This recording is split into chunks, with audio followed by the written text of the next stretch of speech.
Hi, this is Lauren Cheek, and I'm coming to you from the Red Room here in Atlanta, Georgia, i.e., where all the magic happens.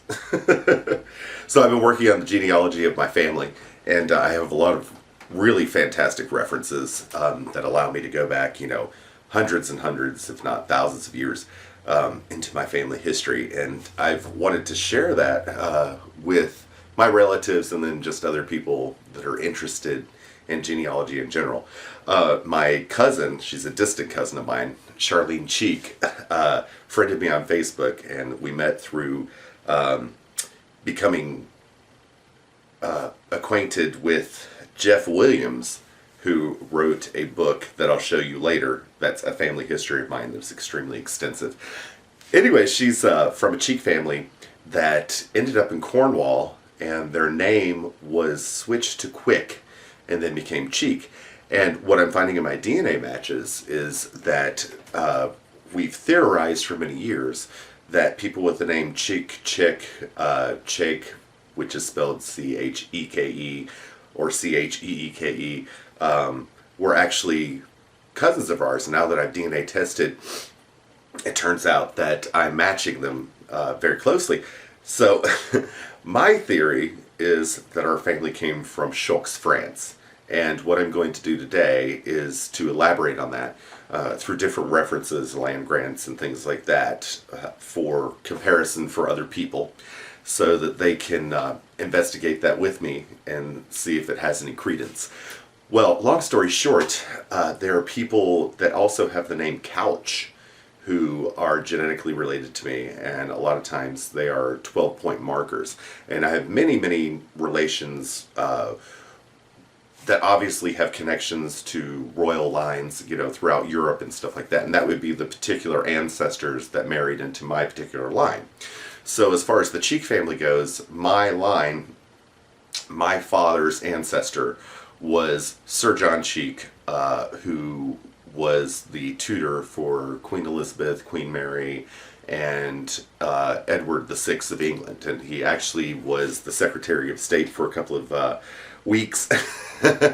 When Edward died, he tried to switch Henry VIII's will, which had already been ratified through Parliament, and he wanted to name his cousin, Jane Grey, who was Henry VIII's sister's granddaughter, as the future Queen of England. And originally he had it in his will that it would be her heirs male, and then he switched it and he changed it to her and her heirs male, which made her potentially the queen. And then that's how tragically she became the queen for, I think it was 9 days or something like that. And ended up ultimately, about 2 years later, being executed by Queen Mary.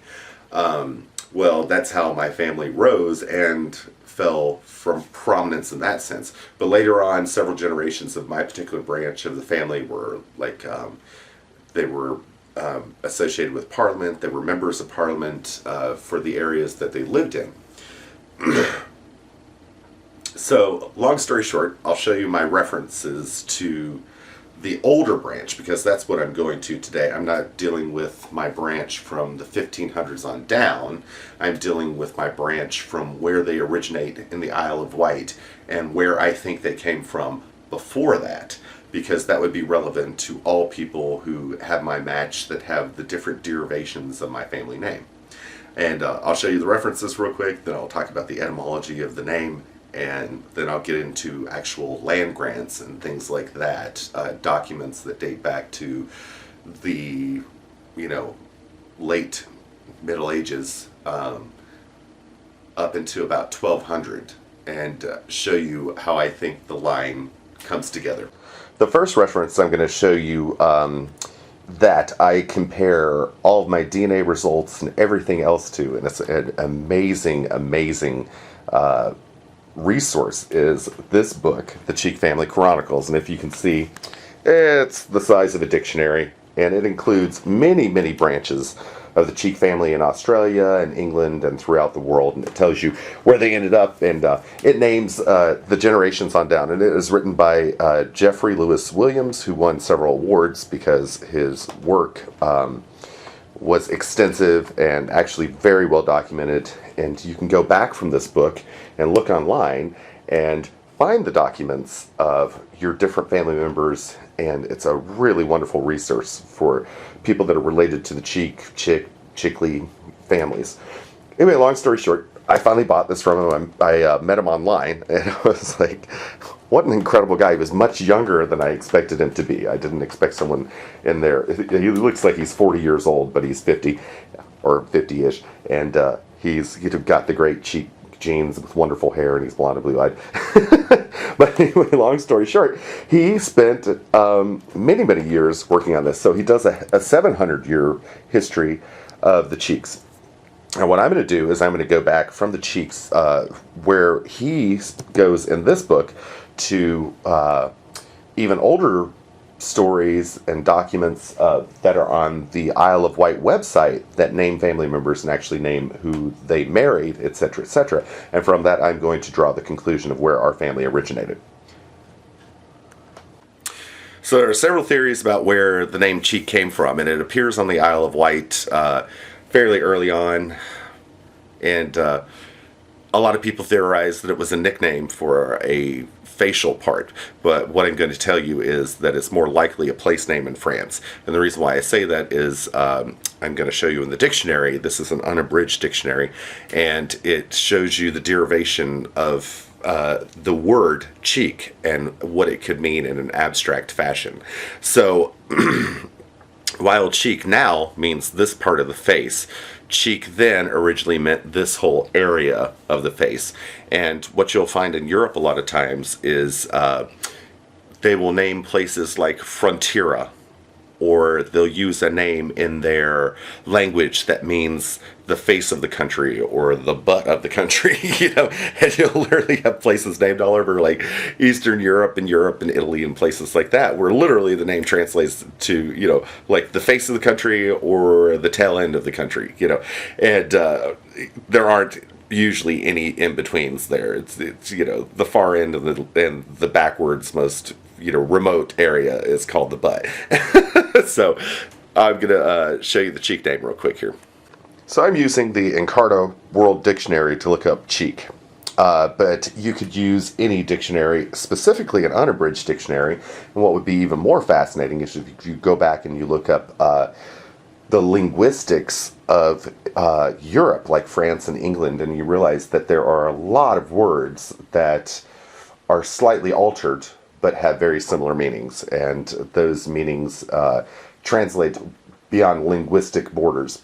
The other thing that you have to realize is that language in England, for instance, we consider modern English or American English to be the English that we speak now, but centuries ago, language, say for instance in the Isle of Wight, or in Wales, or in Cornwall, or in Scotland, or in Wessex, Essex, different parts of England, were greatly influenced by different linguistics. For instance, in the Isle of Wight, you would have had a very more potentially Gaelic, original Anglo-Saxon language, and in Wales it would be the same way, because when the Anglo-Saxons came in, they kind of pushed people to the edge of the borders. So you have these more Gaelic type languages in Cornwall and in Scotland and in the Isle of Wight. And the Isle of Wight is actually kind of like joked about a lot. I think in England, I've derived this because they have such a weird dialect, even in modern English. Anyway, so what happens with words is they are influenced, say, by the Norman French, or they're influenced by the Viking invaders, and you will have words in English that are synonyms, but are actually derived from these different languages.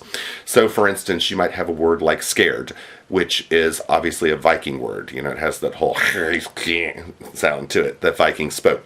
But then you have a word that is frightened, which is exactly the same word, but has come down in history, derived the same way. Cheek is a word that's kind of like that, but it didn't change as much. But here I'm going to show you in the dictionary. Okay, so here's the word cheek, and it gives you a definition of how many different ways it can be. Like, you can have an attitude and be cheeky.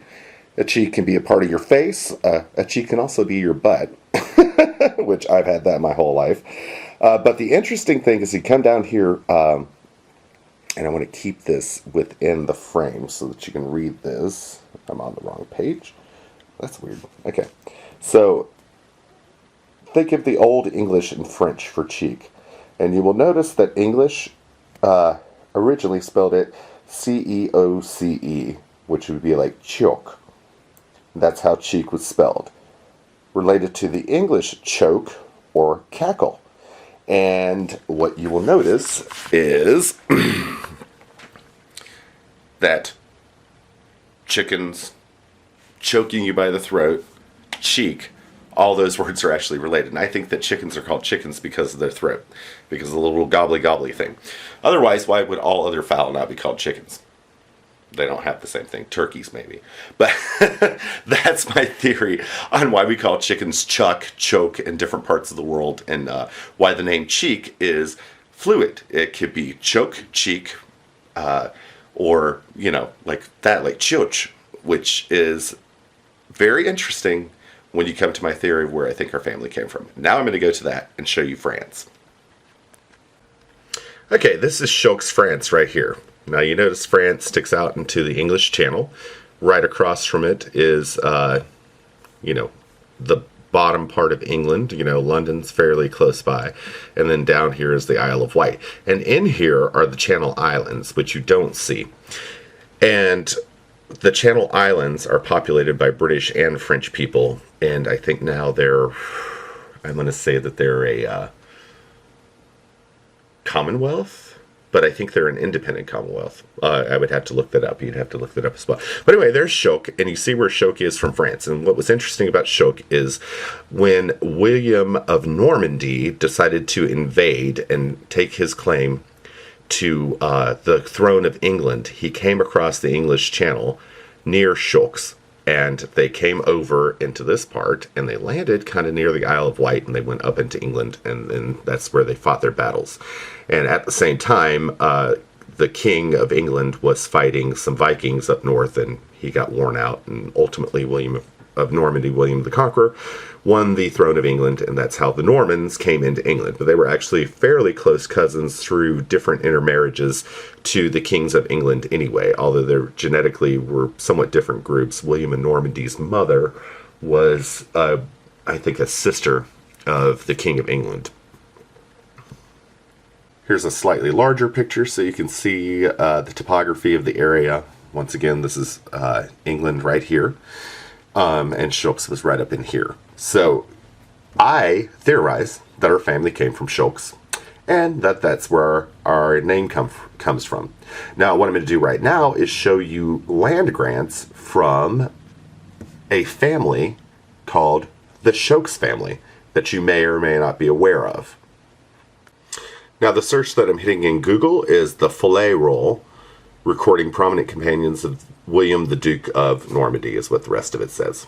So I'm going to go onto there, and I'm going to find what I think is our first ancestor. His name was Gunfroy de Chocques, or Gunfrid de Chocques, or Gunfrid de Choke, or Humphrey de Chocques, depending on how you wanted to spell it in Latin, French, or English, or any English civilization to his name.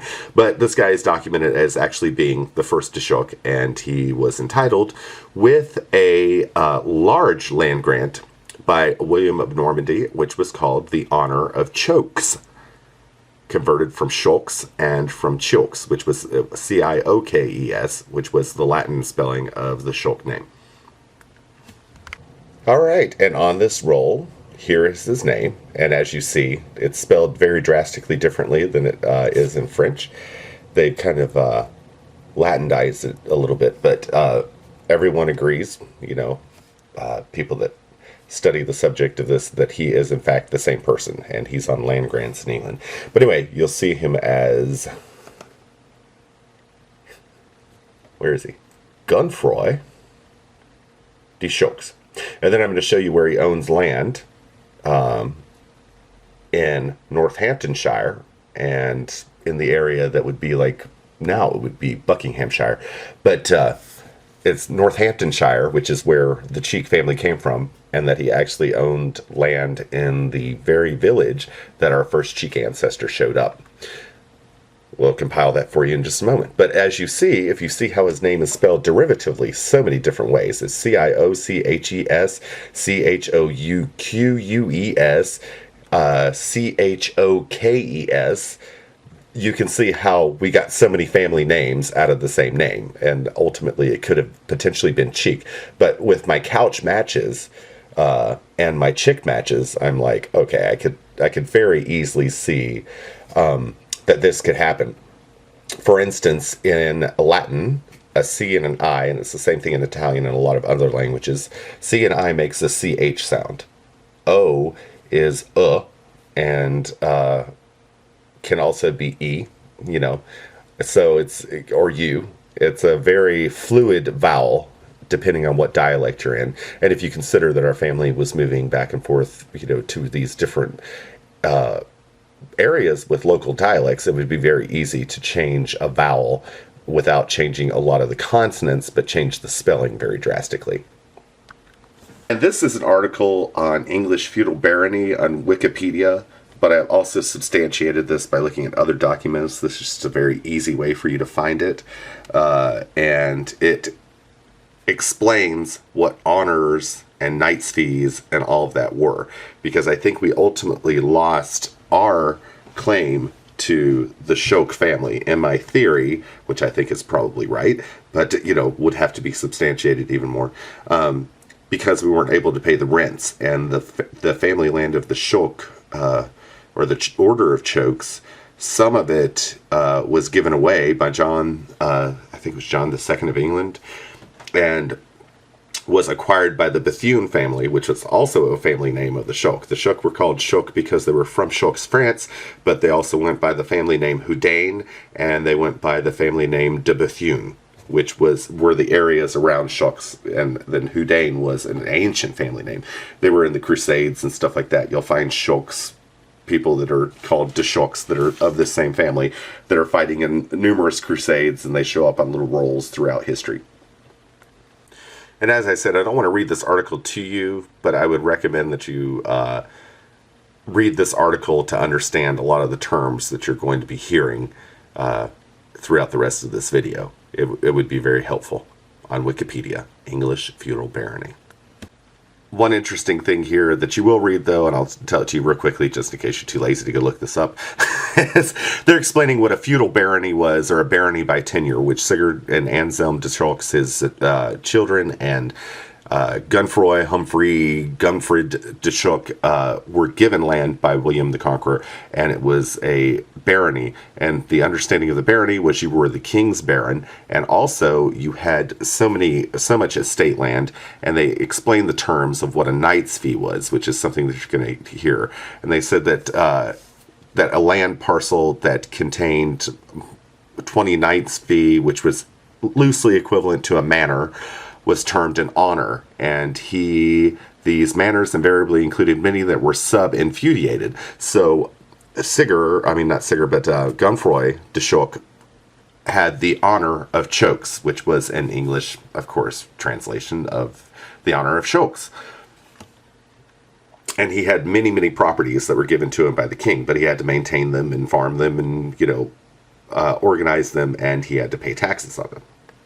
So this article explains servitium debitum, which is a Latin term which means service owed, and it explains how the knights worked. So when you had a baron, for instance, Sigurd de Choke was a baron, and he had knight's fees. What the knight's fees were, he would have a castle or a property with a large manor house, and then they would have several small fees which would be owned by the knights, and these fees were called fiefdoms or fiefs, estates and land, and they were of no standard size, etc., etc. But what he does say is that the knights sub-rented the land from the overlord, which Sigurd God, all these names of the Chokes, which the Chokes family would have been the barons, and then they were owed 40 days of military service complete with retinue, esquires, horses, and armor. The fife also was allotted is known as a knight's fee. So you'll hear that term all the time. And then another term that you're going to hear regarding this property is they will say that he held the barony in demesne.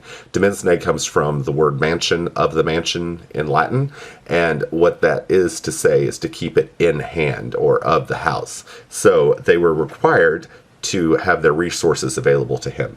And he was, in turn, the baron, required to have his resources on hand to his overlord, the king. So it's a very important position, not necessarily hereditary, but maintained out of respect for the service of the particular man. And that's what he had done. And then, long story short, if he couldn't keep his land with enough knights supporting it by this feudal system, then he had to rent knights to be on hand for the king. And that's how you could be a baron and go broke, which is essentially what happened with the Schulk family and why it was acquired by someone in France who was their close relative, the guy in France, de Bethune, who inherited the Schulk's land, whose descendants are now called the Cloche family and live in the Channel Islands. You can look them up online. De la Cloche is what they go by, and they have an extensive history of the Schulk's family. And they have no idea what happened to their English relatives, which I think is mean. Anyway, but that's how you lost your land. Someone had to be able to rent it out, pay it, keep people on it, be in service to the king, and if you weren't able to keep that up, you could eventually, go under. And that's what happened with some of these baronies, and they'd be acquired by somebody else or rewarded to somebody else who could keep them up. It also says that if you were a baron of this sort, that you actually were allowed to be a member of parliament too, which was the confidence of the king. And parliaments back then were not like parliaments now. They were occasional, and during times of war or need of taxation or whatever, whatever situation required you to have the counsel of a larger group of people and support and financial support, etc., etc. And here they mention baronial relief, which is how you became the tenant-in-chief should you supposedly inherit your father's land. And if you did not have they call it scutage or whatever, to pay it, you could very easily, lose your property. So it was a tax, a form of tax, and also a form of inheritance tax. And then in about 1290, which is about the time our first ancestor, within a range of a few decades, showed up in the Isle of Wight as the first Cheek, or de Cheek was his last name. You see that they passed a bill called the Cui Impetores, and that prohibited land from being the subject of a feudal grant, allowed its transfer without the feudal lord's permission. And you will find that's what happens with the Schulk family, is King John is giving some of their land away. And parts of it have to be reclaimed by their another ancestor in France, who was the nephew, I guess, of Sigurd and Anselm, who were most probably the children of Gumfroy. And here's the first smoking gun. It's giving you a list of the baronials. And here you have, if you'll notice, the name Humphrey de Ensla.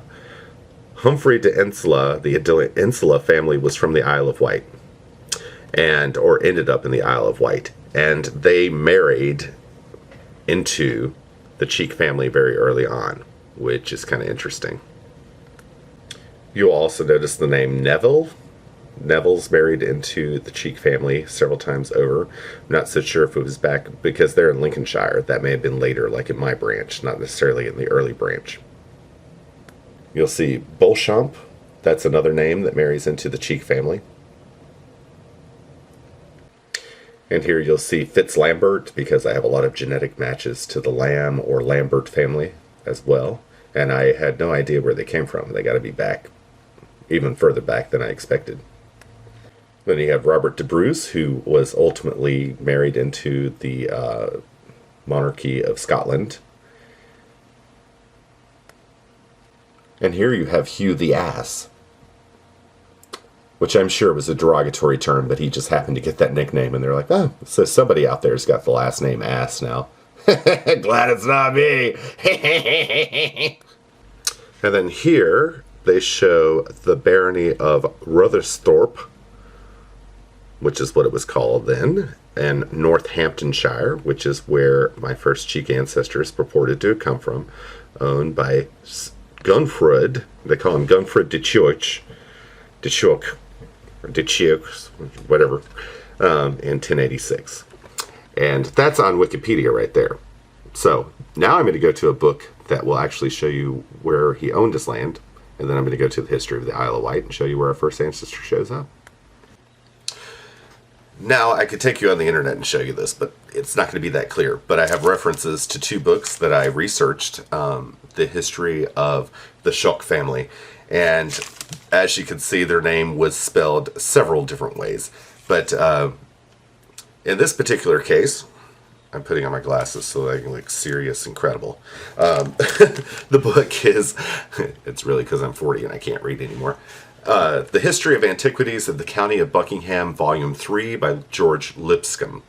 And you can research that book online and actually come to this point where it refers to what happened with Sigurd of Chalks.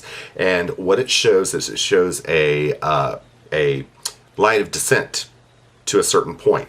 And what it does is it says that Gunfrey, which is spelled, Godfrey, because they spell his name Godfrey, Gumfrey, Humphrey, Humfroy, Godfroy, you know, linguistically they're crossing, but the land grants, the people, the titles are in the same place, so we know that this Gunfroy was actually, in fact, the guy on the fillet roll, you know, and some of the other rolls. And he owned like 16 different shares in a certain county. But Gumfroy de Chokes of Chokes, of the Order of Chokes, mentions Anselm de Chokes, who inherited from him, and then Robert de Choke, or de Chokes, inherited from him, and then the last person on the list is Peter de Choke. And Peter de Choke was the sheriff of Northamptonshire and a knight baronet. So that's how he's listed in this book. And then what it says in the book, this is what I thought was interesting about it, was that Gunfrid de Chokes, which in this particular place, they're spelling it Gunfrid de, and then the Cioches name, which they alternately spell several different ways in lots of different documents, but land titles and everything being in the same place, being the same person, had 16 lordships in the county of Northamptonshire, or Northampton. Anselm de Choke was living in 1139 at the time of Henry III. Robert de Chokes was living in 1194. And these are different, I guess they're like doing like assessments in a list of what they're showing up. And then they say the last person was John Peter de Chokes. He was living in 1205. And the family... when you go back to Anselm, who is supposedly Gunfrid's, or Gumfroy's, or Humphrey, or wherever the hell you want to call him, his son said that his grandfather was Gunfrid de Houdain, which may be the same Gunfrid de Choke, because I told you they called themselves de Bethune, de Houdain, and Houdain is an ancient name that if you Google that will go back many, many generations. They were a family that were like heavily involved in government and, you know, were stewards, if you want to use that word, in the ancient record keepers, you know, money managers, you know, et cetera, that, you know, for different royal houses in that area in France, I guess.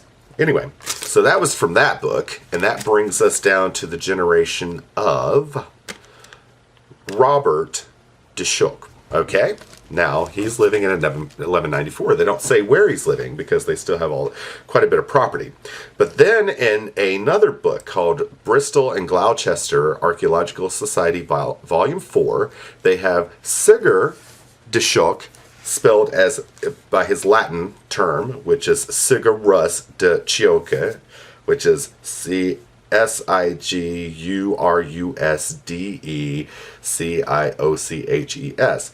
And then they say that Sigurd de Chokes inherited to Anselm de Chokes Carisbrooke in the Isle of Wight. Now, the note that I made about that was that it's in the Isle of Wight. which is where our family came from. And you have to really scrub these land grants and stuff, which I did in this book, and did some researching to find out that, in fact, the Shokes family was in the Isle of Wight, and they owned Carisbrooke. Right? Now, Carisbrooke should be where our first ancestor, our first Cheek ancestor, shows up. It's kind of to the... And I'm going to look it up for you in a second to show it to you on the map. But anyway, that places the Shoke family in the area with a name that's close enough to potentially have been our ancestor. Anyway, so we go on from that. And my last note on this was that... Sigurd and Gunfroyd in this book are said to have come from chop peas in Flanders, and Sigurd had lands held by the Countess Goda, who was sister of Edward the Confessor. So he was like, Sigurd also was under like a fiefdom, had a fiefdom like was explained on the other thing, or a knight share to Edward the Confessor's sister. So they had like connections going, well into royal circles as well. Very trusted, very respected, which might explain why they end up marrying the women that they marry, who are actually like really quite well off as well. Anyway, what I say about our family is the Cheeks showing up in the Isle of Wight and suddenly owning the property that they have would be ridiculous if they didn't have some kind of social background to substantiate that. And this is where I'm saying that I think the social background comes from. I think that the name Shoke was translated into the dialect of the Isle of Wight and became Cheek, which Cheek and Shoke are actually interchangeable. Although Shoke actually in French is considered to mean tree stump, I think it also could mean neck, throat, or face. And as you saw the location, it was right on the edge facing England. So it would have been considered the front or the face of France at that time. And here's a picture of Carisbrooke Castle, which would have been the area. Now, I guess this is owned by the king, but at the same time, our family, or the Shokes family, would have been in this area. And then I'm going to take you to the map real quick here. Just 1 second. And show you, well, it had a pinpoint on it where the Isle of Wight was, but that's not good. That's not what I wanted to do. Right here. Look at the picture. That's Carisbrooke right there. And that is approximately the area that our first Cheek ancestor shows up in. Dog. Here's another interesting book that I just saw while I'm going through trying to find the Isle of Wight. But this is called Doomsday People, a Prosopography of Persons Occurring in English History, Volume 1. And it was in English history like 1066 to so-and-so. So anyway, this tells you what happens to, it's called Doomsday People. It tells you what happens to Anselm de Shokes, and it also tells you the relationship of Anselm to Gunfrid. And here it says that William de Bethune, son of Robert, then holding the fief of Sigurd, claimed also the honor of Gunfrid of Chokes. So there were two honors to two different brothers. So we might be from two different lines. That he had been an unculus patrius meus, my uncle's father, or uncle of my father. So he's saying that he's the nephew, and that's how he acquires the land. Anyway, Anselm, who was Gunfrid's successor in 1129, was probably his son or perhaps grandson. A charter below for St. Andrew's, Northampton, given by Simon de Senilius, confirmed a grant by Anselm of Chokes Cochish, which you see it's already being inverted, you know, and warped out the name. For the souls of the ancestors and who attested by Anselm's brother Humfrid. So that the cartulary shows beyond a doubt that Humfrid was an error, a Normanization for Gunfrid or Gunfroy, since a copy of Anselm's charter on the same folium and the confirmation was attested by Gunfrid de Coach. Wait, see? Also a misspelling. And in 1120, the lordships of Shulk was divided between Hugh de Oisy, Castilian of Camry, Baldwin Rufus, Anselm de Houdain. You notice the Houdain name is there. And Hugh's daughter, Clemence, took a third of the lordship to William de Bethune upon marriage. Anyway, it's showing you the relationship of how it diverted to the present-day family who call themselves the Cloch.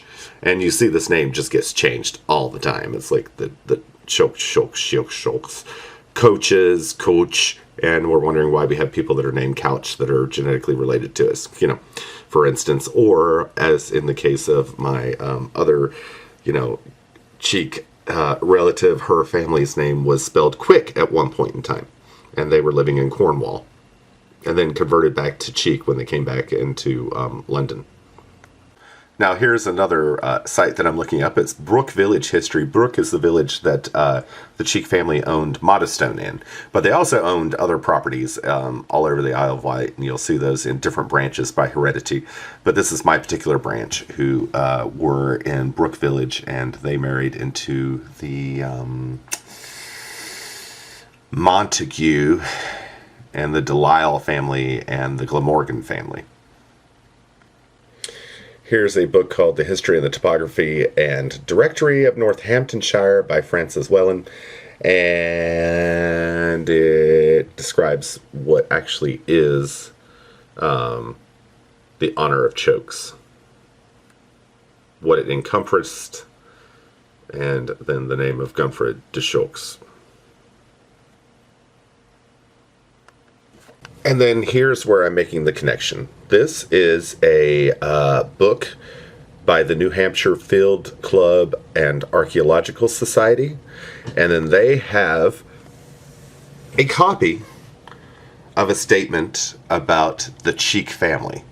And then I'm just going to take off where they take off on this page, because I followed it by the line. And the names that you will hear in this article or book are actually names of women that married into the Cheek family. I was telling you the Lyles, etc., etc. So here's what it says. It says, in the island, which was held by Gosselin Fitz-Azur in the time of the Doomsday, he occupies the manor house and also owns a mill, certain land and tenements in the South Shore Wall. But the manor of the South Shore Wall was sold in the last century to the Ways, who still farm the land, and is now owned by Lady Gordon of North Court. Gosselin Fitz-Azur held South Shore Wall in the Conqueror's time. In the female line, many families have kinship to the de Bosco Lyles. You notice I showed you that earlier, the Delisle family. They're from the Isle of Wight, and they were, accompanying William the Conqueror. And among them, the riders represented the Lord Harrowby, the head of the house, the island. Families of the Leal and the Lale preserve the ancient name, which would be the Delisle or De Insula name, which is a Latinization of Delisle, and continue the race sprung from the ancient stock of Stir and Azor. The Cheeks followed the Lyles as lords of Osborne under the old name of Checkenhole. Sir John Oglander, in his memoranda, says this family, the Cheek Hills, or Checkholes, Checkholes, from ye place, and there abode, as being on the hill, as one would say, Cheek of ye hill. This was a very ancient family. Their habitation in Henry III's reign was at Whippingham, and we'll look up Whippingham to see where it was, because he's saying this is where the Cheeks came from. They came from Whippingham. But there were many families of ye name. In the PM Inquisitions of Edward II appear Juliana, the wife of Hule de Chegahole, which would be Cheek of the Hill. Wickland, un message and 61 message and 6, I'm going French for a few seconds there, and 60 acres of land and pasture. And I verily conceive these Cheeks now living, 1595 to 1648, amongst us are lineal descended from the Checkholes, and either by marriage or purchase came by Modestone, where their ancient seat of Cheek is. For after Glamorgan left Modestone, the Glamorgans were actually the Delisle family with a different name that they derived from a place that they owned, left Modestone, whose ways Ye and tenant honour of it, I find ye Cheeks immediately succeed them, as Cheek of Marestone and Sir Thomas Cheek of Modestone, because they own Marestone and Modestone Manor, and Henry ye eighth's time. And as for Butterville in Hamptonshire, he came out of the island as one of the ancient Check Hills. So they're saying that Butterville of Northamptonshire was actually of the Check Hills, okay?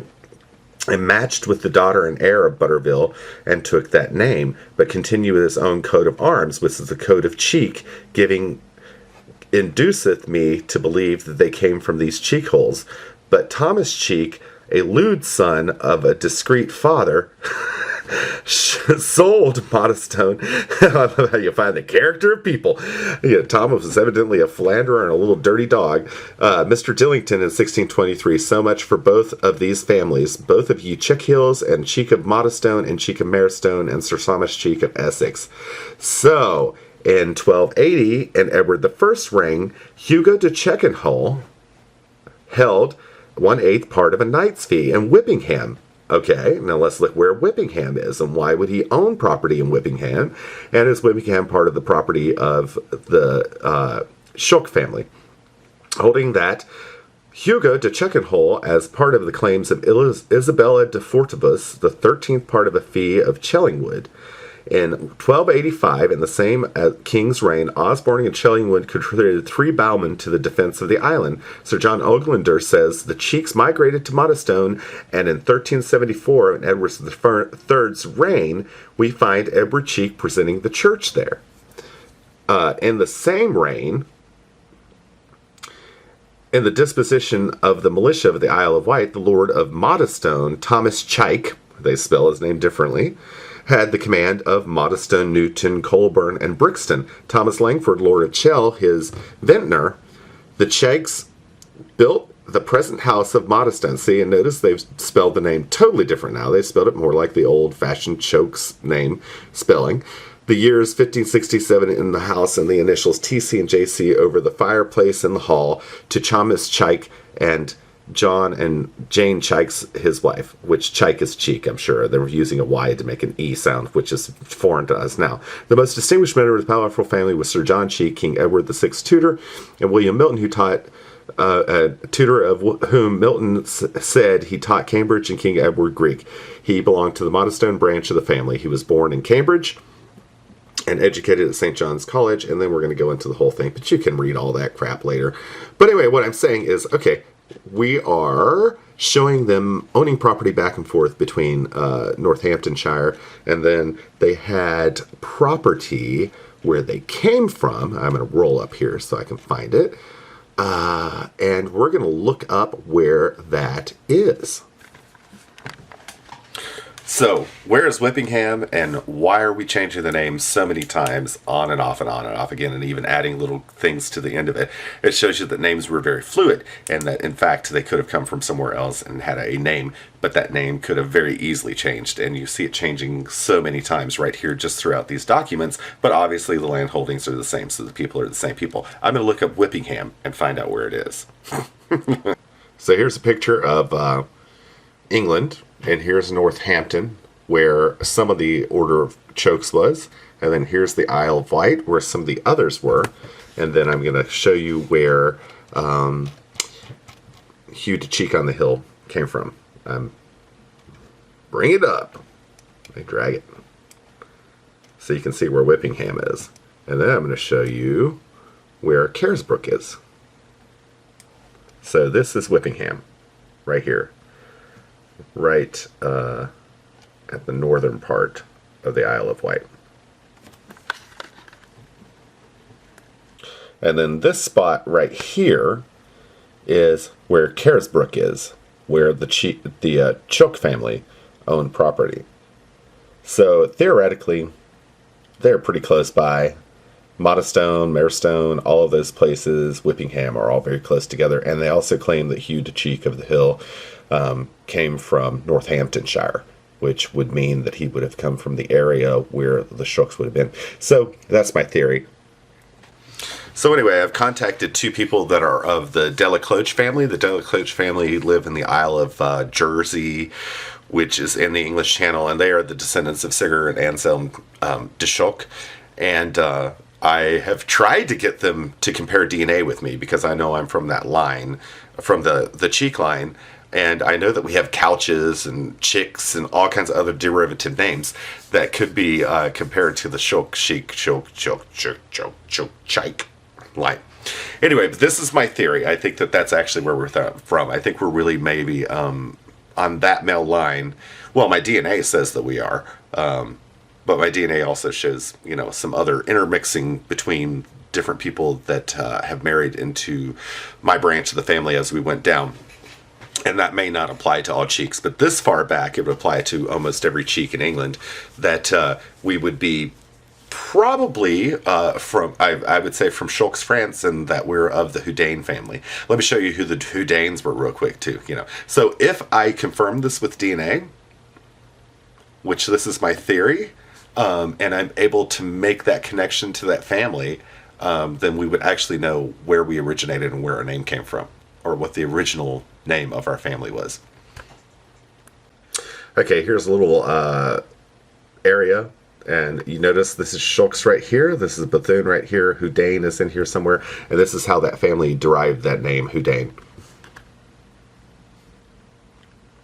Okay, so here I've picked up a thing on the Anselm III de Houdain, who was born around 1110. And then down here it has some of his ancestors or relatives. And you will see that they are Anselm de Houdain, Hugh the First de Houdain, Seigneur de Choc, Angeline Saint de Poy. I don't know what the rest of that is.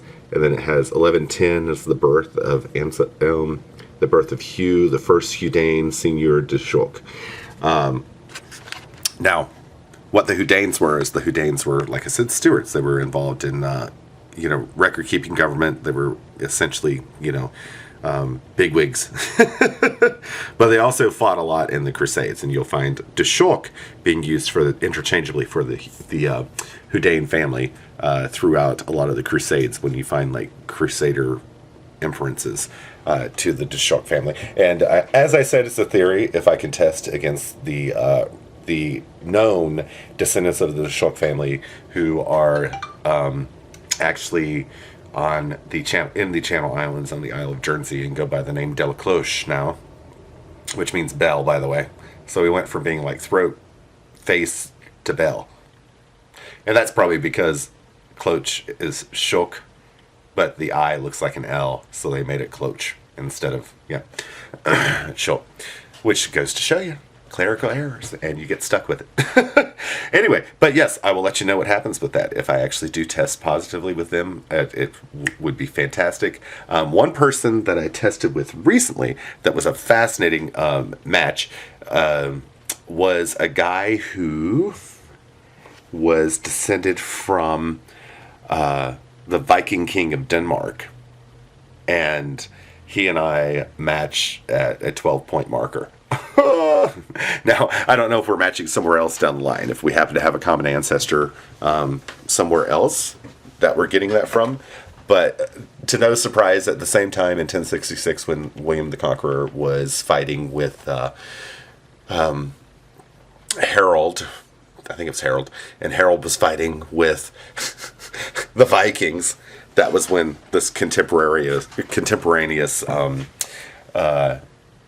person that this individual with the 12-point marker matches was living. He was the son of the king, of a Viking king, and then that Viking king split it into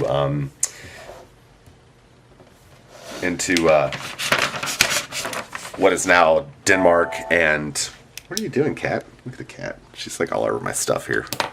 Anyway, the Viking king split the territory up into what is now the present territories of, Nordic areas. That Viking king's name was Svend Estridsson, and he was the king of Denmark from 1047 until his death in 1074. He was the son of Ulf Jarl, which is Earl, and Estrid, Sven's daughter, which means the daughter of Sven. And he claimed his,